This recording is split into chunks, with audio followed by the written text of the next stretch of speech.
الفتوح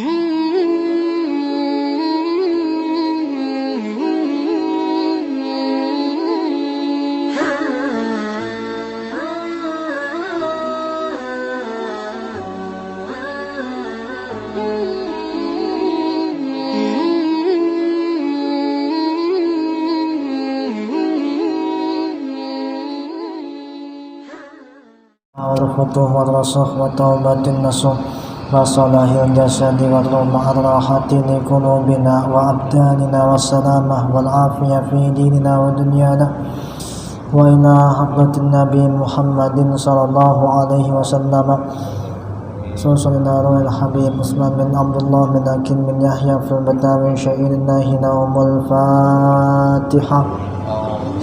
أعوذ بالله من الشيطان الرجيم.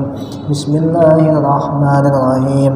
الحمد لله رب العالمين الرحمن الرحيم مالك يوم الدين إياك نعبد وإياك نستعين اهدنا الصراط المستقيم صراط الذين أنعمت عليهم غير المغضوب عليهم ولا الضالين.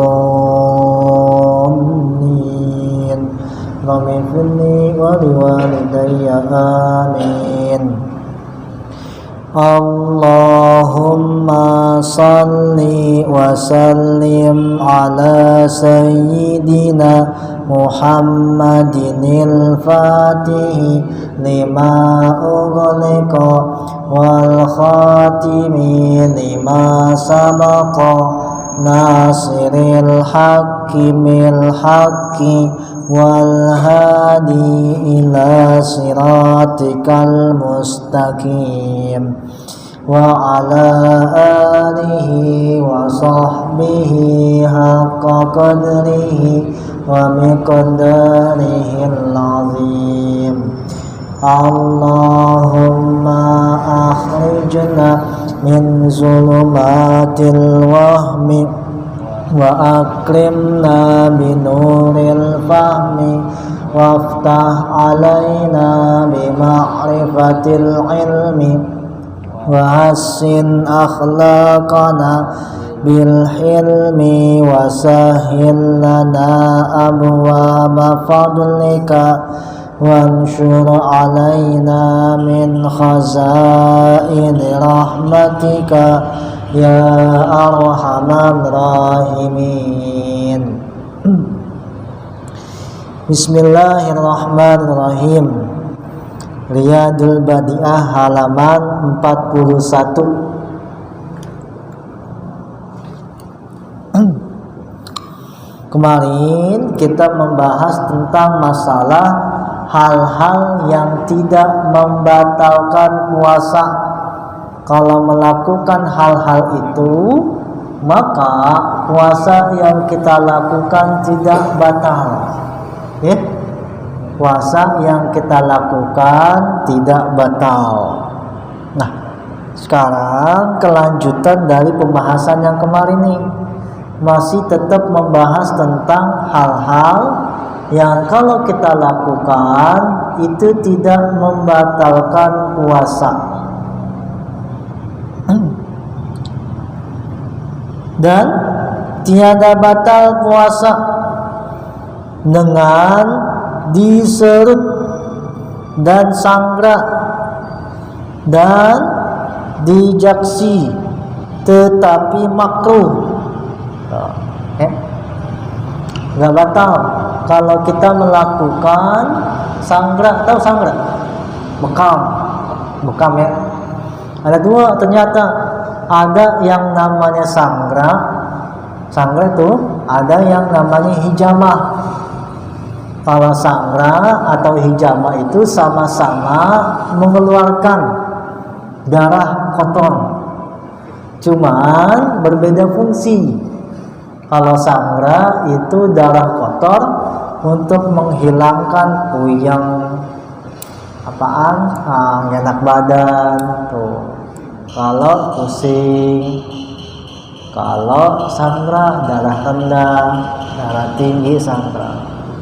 Kalau hijamah tuh yang gede-gede, stroke, Kalau menghilangkan penyakitnya yang penyakit dalam. Ini berbahaya. Penyakitnya penyakit yang ada di dalam yang berbahaya. Sedangkan kalau sangre itu yang kecil-kecil. Nih kita ada nih buang darah kotor cuman untuk menghilangkan penat di kepala, puyeng, masuk angin, meriang, kayak gitu-gitu tuh. Kalau sangre, kalau hijamah itu gede-gede. Sama-sama mengeluarkan darah kotor, ya. Kalau sangre dibekam tuh pakai kop tuh ya, kop digituin tuh. Boleh pentat pakai api atau pakai ditusuk tuh, nanti darahnya keluar melalui apaan? Alatnya itu kok, atau pakai mangkok tuh biasanya tuh, pakai gelas, cangkir, tek begituin, jadi sedot sama dia. Kalau sangre, kalau hijamah darah kotornya dari sini, dari pembuluh kapiler yang besar, tuh nanti keluar tuh darahnya tuh. Tapi kalau misalnya ini untuk penyakit-penyakit yang membahayakan, ya, beda ya antara hijamah sama sanggra. Boleh ketika puasa, lagi puasa dibekam siang-siang, mau bekam siang-siang lemes, capek, boleh. Cuman ketika lagi puasa, puasanya makruh, ya. Cuma tidak membatalkan puasa, ya. Sama lah kayak makan jengkol, boleh makan jengkol sih. Makan pete lagi pas Jumatan makan pete boleh, cuman makruh. Habis makan pete sholat Jumat kencing, ketahuan tuh. Ketahuan tuh tandanya. Wah, habis makan jengkol nih orang nih, baunya nauzubillah. Ya. Biasanya begitu. Makanya boleh makan jengkol. Hah? Boleh makan jengkol, makan pete, cuman jangan pas mau Jumatan. Makanya habis Jumatan aja, ya. Habis Jumatan, kencingnya kan di sini, di Solo di rumah masing-masing. Makanya di rumah buang di sini. Ya, jangan. Dan tiada sah puasa pada 2 hari raya dan sekalian hari tasyrik yang 3, ya, nggak boleh, haram. Di dalam umat Islam ada 5 hari yang diharamkan untuk berpuasa, 5 hari doang aja nggak boleh berpuasa. Pertama, Lebaran Idul Fitri, nggak boleh. Lagi makan-makan enak-enak di puasa, haram. Meskipun sanggup, meskipun kuat, haram melakukan puasa di tanggal 1 Syawal. Yang kedua, Lebaran Haji, nggak boleh melakukan puasa di Lebaran Haji, ya. Haram melakukannya itu. Banyak daging, puasa. Gini ada daging. Ini orang-orang nih kita bingung juga sih. Ada daging di puasa, nggak ada daging. Tuh, ya. Haram melakukan puasa di Lebaran Idul Fitri sama Lebaran Idul Adha. Ditambah hari tasyrik 3 hari, 11, 12, 13. 5 hari itu tuh dalam setahun haram umat Islam melakukan ibadah puasa. Itu doangan. Yang lainnya boleh dah puasa, itu doangan tuh 5 hari doangan yang kita nggak boleh puasa meskipun kita sanggup melakukan puasa.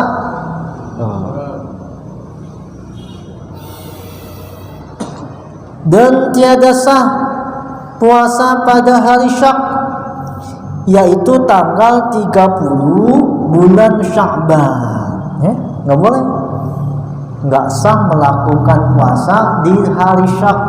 Nanti nih ketika sidang isbat Kementerian Agama Republik Indonesia ada nanti perbedaan.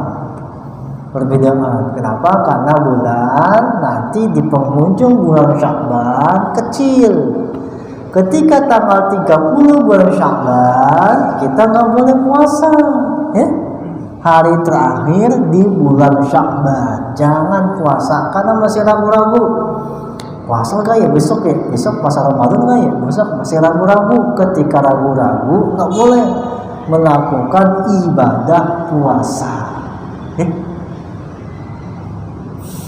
Dan pada nisfu Sya'ban, nanti nisfu Sya'ban tanggal berapa sih? Nisfu Sya'ban. Entar lagi ya, kita udah masuk nih, entar lagi udah mulai masuk di bulan Sya'ban. Rejab udah habis. Alhamdulillah kita udah lewatin Rejab. Nggak terasa ya, Rejab udah habis. Besok udah mulai masuk di bulan Sya'ban. Siap-siapin dah dari sekarang. Apaan? Siap-siapin dah dari sekarang buat puasa. Nanti ketika puasa Ramadan udah siap jadinya. Jangan nanti persiapannya di bulan puasa. Nih, mumpung ada kesempatan, mumpung ada waktu, siap-siapin dari sekarang untuk bulan puasa. Mulai rutinin baca Quran mulai sekarang nih ya, dikit-dikit baca Quran supaya nanti ketika bulan puasa terbiasa baca Quran. Kayak kita naik motor, panasin dulu kan kita naik motor, nggak langsung ketika kita udah setahun kagak naik motor tuh motor tiba-tiba langsung dijalanin, dipanasin dulu tuh motor, jangan langsung dibawa kemana-mana tuh motor, nggak kuat. Karena itu nih bulan Sya'ban ini sebagai bulan persiapan kita untuk masuk di bulan Ramadan. Karena itu tuh pada sekarang nih kita nih ya. Pada sekarang yang biasa pagi-pagi ngerokok mau kopi mulai diilangin. Apaan nih? Kopi dulu dah, ngerokoknya kagak.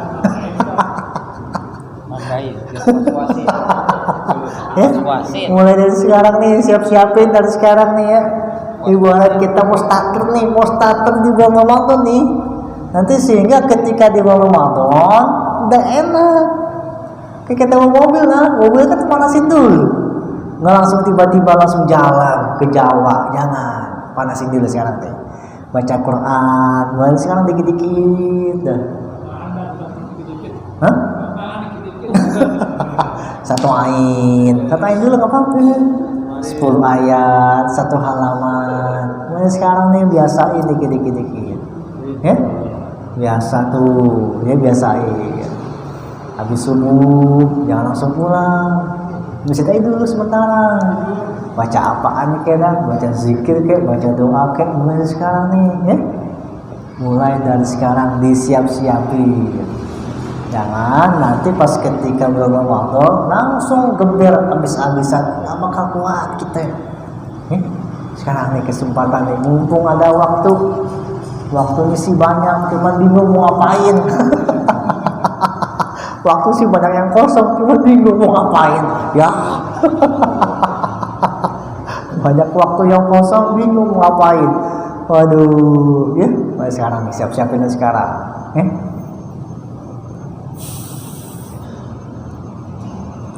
Kecuali puasa fardu seperti qada atau nazar atau kifarat, ya.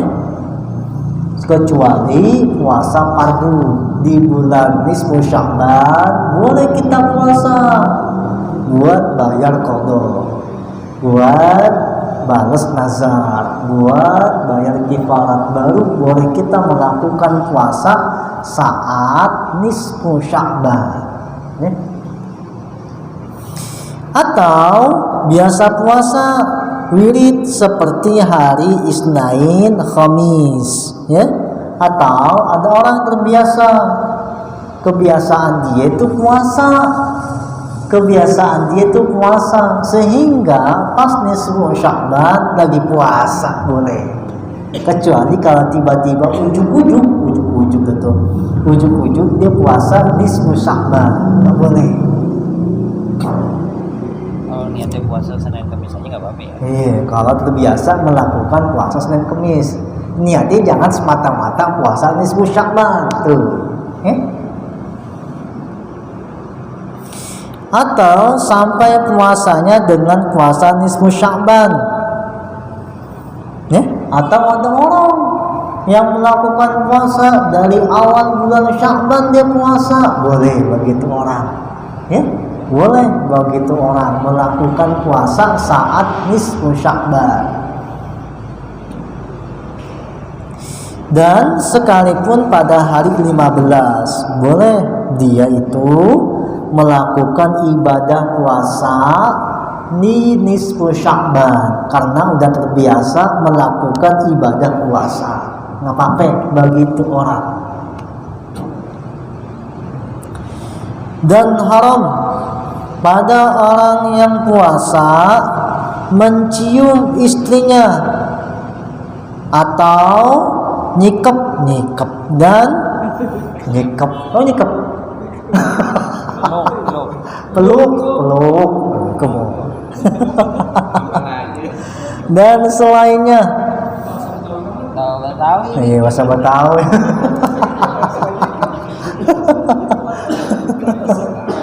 Tuh, iya. Pada orang yang puasa dan selainnya seperti yang menggerakkan kepada syahwat. Jangan sampai membangkitkan kita syahwat buat begituan anda tuh gimana gitu. Jangan. Haram bagi orang yang puasa cium bininya atau peluk bininya sehingga membangkitkan dia syahwatnya. Haram bagi itu orang. Begitu orang haram melakukan perbuatan cium dan juga peluk bininya masing-masing bini masing-masing.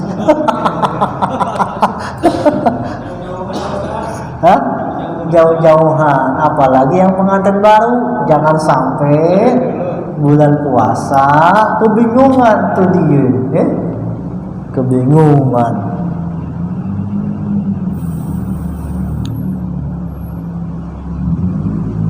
Dan sunnah pada orang yang puasa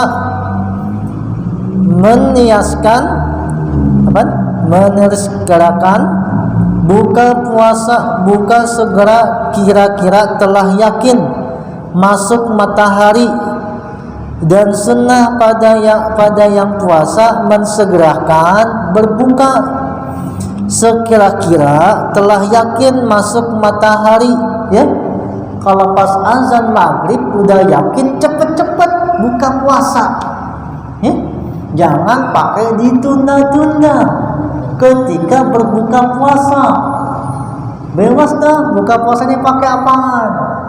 Boleh pakai teh manis, boleh pakai teteh yang manis. Waduh.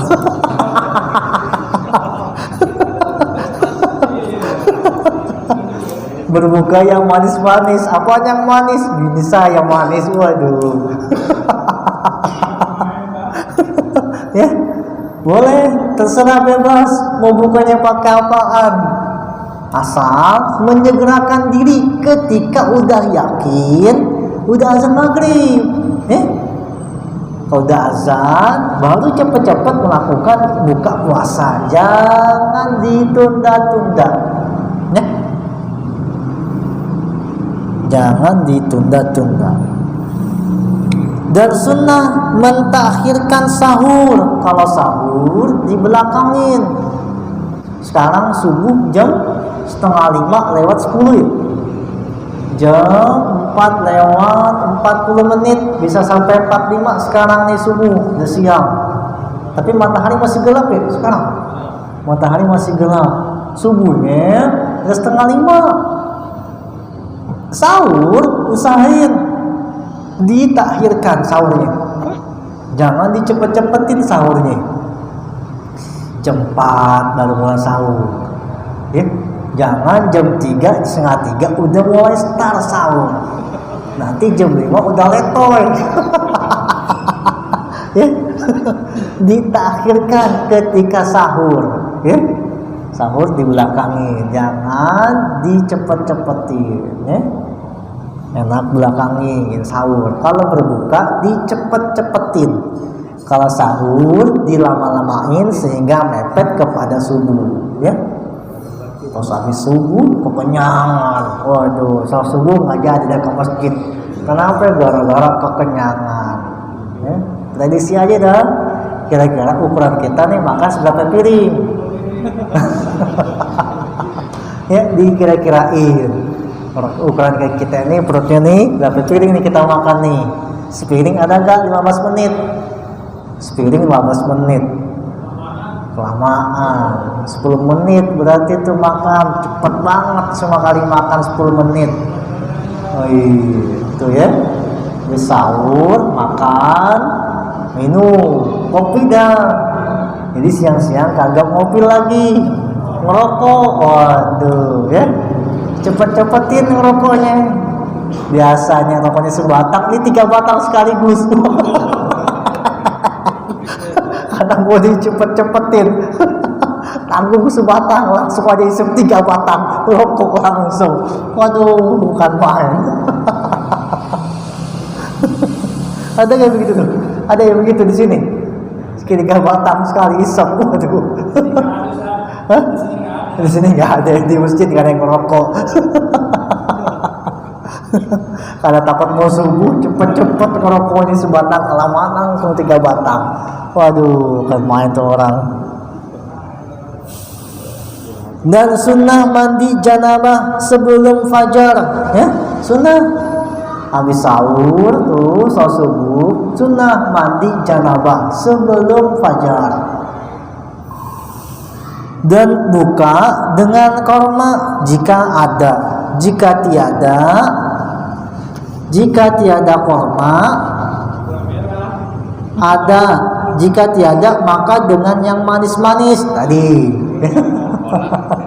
Boleh buka puasa yang utamakan yang pertama ialah dengan korma.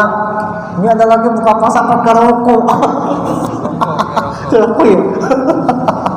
Nggak minum lagi, nggak makan lagi, langsung isep rokoknya.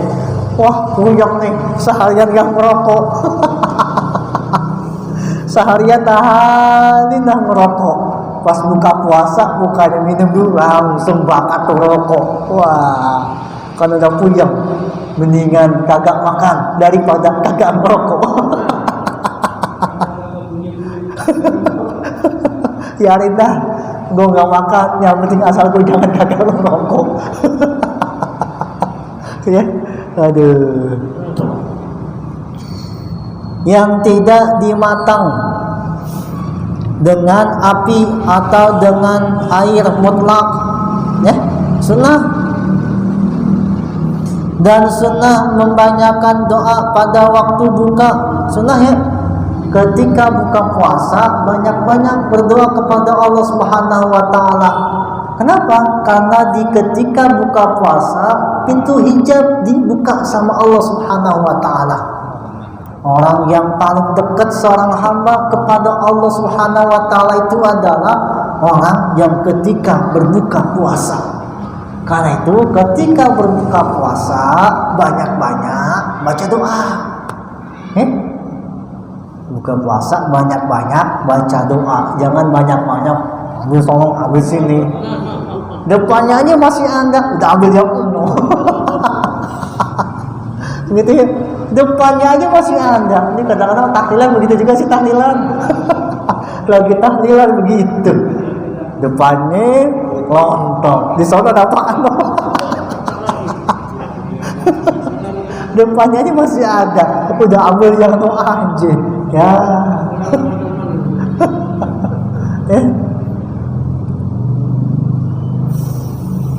Dan sunnah pada bulan puasa membanyakan membaca Quran. Banyakin baca Qurannya. Hatam sekali nih puasa. Kapan lagi kalau bukan bulan puasa kita menghatamkan Al-Quran? Waduh, nih jangan-jangan Ini habis lebaran, Quran taruh di lemari, nggak dibuka-buka lagi nih. Mau puasa ya tanggal 1 baru buka ke bait Al-Quran. Jangan ya. Saya ini minimal sehari sejuz. Nggak cuma sejuz, setengah juz. Nggak sampai setengah juz, beberapa lembar aja baca. Jangan sampai itu Quran lapuk di lemari. Banyak sekarang handphone di mana-mana dilapin terus dari handphone. Mana? Anti garosnya diganti mulu tiap bulan, anti gorosnya diganti. Al-Quran udah taruh tuh di lemari, udah dimakan mayat baru dibuka, ya dimakan mayat. Nggak jadi dia baca Quran, tapi handphone nggak pernah lepas sama kita. Aduh, di handphonenya ada Al-Quran, adanya doangan. Kagak dibaca, ya? Simbolisasi. Oh, jangan ya. Buka-buka Al-Quran, dibuka aja, dibuka. Jangan sampai Al-Quran dimakan rayap, kena debu akibat kita jarang ke bait Al-Quran. Kan sekarang kerja udah wifi semuanya, kerja udah WFA semuanya, udah mudah lagi, banyak waktu di rumah. Harusnya kita bisa memanfaatkan waktu itu dengan memperbanyak ibadah. Ternyata orang makin sibuk dengan berbagai macam hal-hal yang ada. Dan membanyakkan sedekah, banyak-banyak sedekah. Dan makruh pada orang yang puasa diserut atau disangra atau atau apa? Menggigum mustika atau mencobai makanan dan bersangatan ke kemur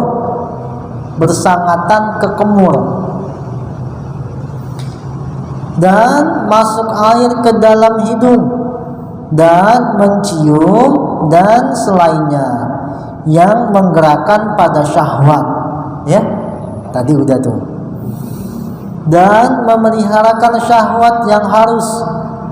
Demikian lagi mengumpat dan mengadu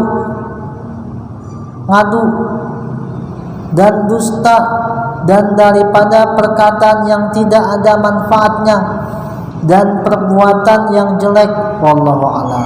Ya, jangan sampai ketika kita lagi puasa kita melakukan hal-hal yang dilarang ketika puasa, misalnya mengumpat, ngomongin orang. Ketika lagi puasa ngomongin orang, si dia tuh gibahin orang. Dia sholat di masjid sih, sholat di masjid dia cumanya begitu mulu. Ya, dia ngomongin orang, ngomongin di masjid lagi. Ya, jangan deh. Ghibah itu salah satu termasuk dari dosa besar yang tidak diampuni selain meminta ampun kepada yang digibahin. Ya. Misalnya nih, kita gibahin si A, Allah Subhanahu wa Ta'ala tidak akan mengampuni dosanya selama si A memberikan maaf kepada itu orang. Tuh, gibah. Ya, jangan sampai ketika kita melakukan ibadah puasa ternyata kita menceritakan kejelekan bahkan kebaikan dari orang lain. Jangan cerita-cerita tuh, mengumpat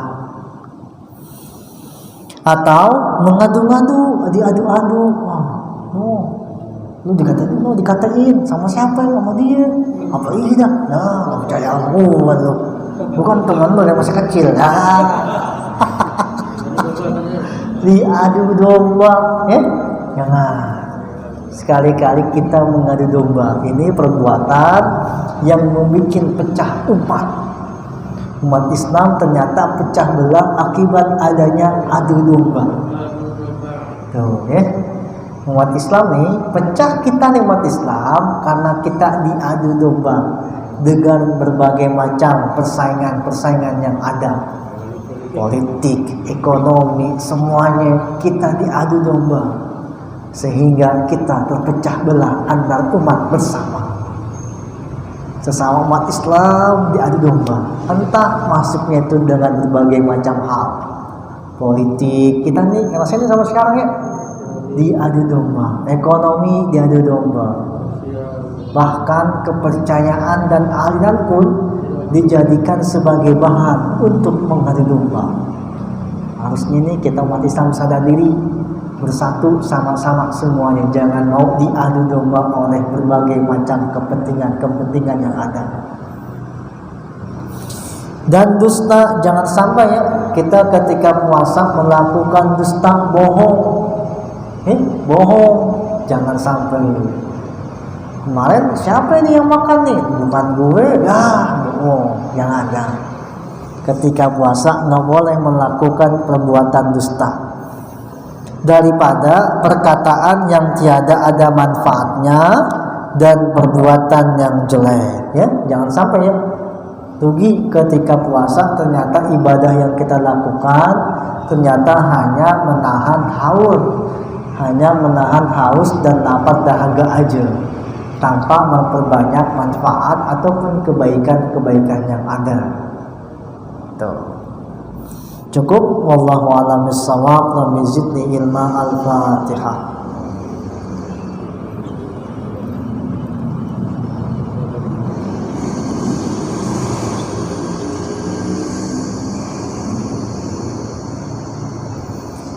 Bismillahirrahmanirrahim. Alhamdulillah rabbil alamin. Allahumma salli wa sallim wa barik ala sayyidina Muhammadin wa ala ali sayyidina Muhammadin. Allahumma ja'al kita fi hadzal majlis sababan li syuhri muradina wa sababan li bulughi maqasidina wa sababan li nafil fitani wal mihani anna innaka ala kulli syai'in qadir. Allahumma aftah alaina wa ala auladina fathan mubina warzuqna wa iyyahum ilman nafi'a fahman sakina waj'al ulumana musbatan ila yaumiddin bihaqqi al-kitabi wa sahibihi. Rabbana atina fid dunya